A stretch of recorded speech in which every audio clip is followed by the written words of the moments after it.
जय भैरवनाथ महाराज. बघा,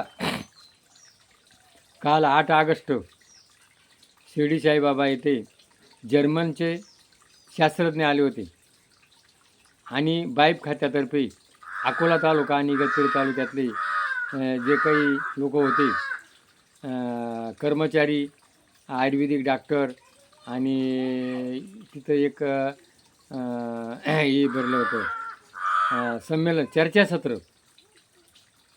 आज पूर्वी काय होतं, अन्नधान्य कमी होतं आणि मग अन्नधान्य वाढवण्याकरता हरित क्रांती केली आणि मग त्यांनी शोध लावले जास्त धान्य कसं पिकल. आणि जास्त धान्य पिकवण्याकरता तणनाश करण्याकरता तणनाशक वापरलं, ते काय केमिकल. खतं वापरले, ते खतं काय केमिकल. आणि हे आज जी भेसळ तेलं वापरले जातात, ही भेसळ तेलं आणि या केमिकल गोळ्या आणि जंगलतोड झाली. हे काय झालं, प्रदूषण, ध्वनी प्रदूषण, हवा प्रदूषण. आणि दुसरं काय आहे, हे दूरदर्शन, टी व्ही, मोबाईल आणि पाश्चात्य विचार. पाश्चात्य विचार म्हणजे काय, मन प्रदूषण. आज मुलं आईबापांची सेवा करत नाही, लहान मोठ्याची मर्यादा पाळत नाही, काम नको, फुकट पाहिजे. हे जे प्रदूषण झालेलं आहे, हे कसं मुक्त होईल. आणि मग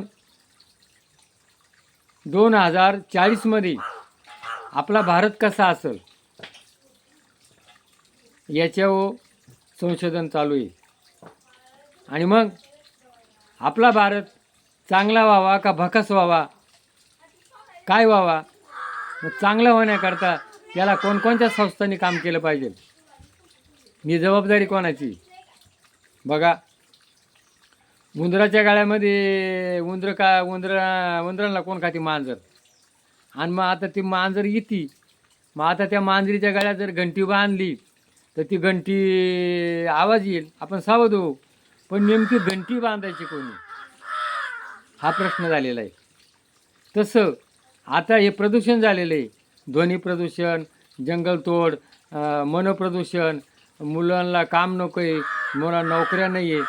आणि हे करण्याकरता भाग कोणा घ्यायचा, कोणती संस्था पुढे येईल, हे चर्चासत्र चालू होतं. आणि त्या चर्चासत्रामध्ये का इथं हे काम करण्याकरता पहिलं मी तयार व्हायला पाहिजे, मुलांना वळण लावायला पाहिजे, कुटुंबातून व्हायला पाहिजे. ग्रामपंचायत, शेतकरी, पैशावाले, राज्यसंस्था सगळ्यांनी मिळून हे काम करायचं आहे. बघा, आजचा माणूस आहे ना, बंगला, गाडी, बायको आणि मुलं यांच्याकरता तो काय झालेला आहे, मग्न झालेला आहे. पण त्याला भान नाही, ज्या वेळेला कोरोना आला, वजन कमी पडला, जंगलतोड झाली, जमिनीची धूप होऊ राहिली, आणि ही थांबण्याकरता आपल्याला काय पाहिजे, जंगल पाहिजे. आपण जे अन्न खातो, हे अन्न कसं आहे, हे विषमुक्त अन्न आहे.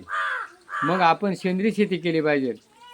हे करण्याकरता सगळ्यांचा सहभाग आहे, सगळ्यांनी मिळून हे काम करायचं आहे.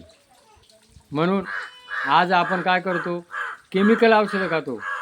केमिकल औषध खाल्यामुळं आज आपल्याला थोडं केमिकल घ्या, थोडं आयुर्वेदिक घ्या. आणि ज्यांना आयुर्वेदाचं ज्ञान आहे ते आयुर्वेदिक लोक काय हे लोकांना सांगू नाही राहिले.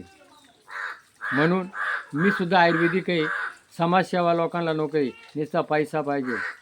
म्हणून समाजसेवा करा, पैसा कमवा.